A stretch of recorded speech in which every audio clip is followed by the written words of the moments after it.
মারতে ছিল দুনিয়া থেকে বিদায় করে দেওয়ার জন্য। এমনি সময় হযরতে জিবরাইল এইভাবে দুইটা হাত বাড়াইয়া আমার আপনার নবীকে কোলে উঠাইছে, তাদের সামনে থেকে টান দিয়ে সরাইয়া নিয়ে আসছে।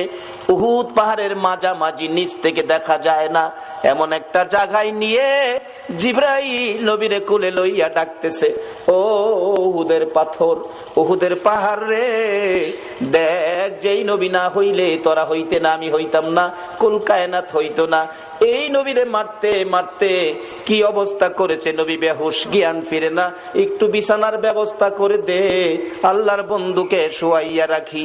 জিবরাইল বলেন, এই বলে ডাক দেওয়ার সঙ্গে সঙ্গে দেখি লম্বা একটা পাথর ফাইটা তুলার মতো নরম বিছানা হইয়া যায়। জিবরাইল এই বিছানার মধ্যে আমার আপনার নবীকে শোয়াইয়া মাথার পাশে বসে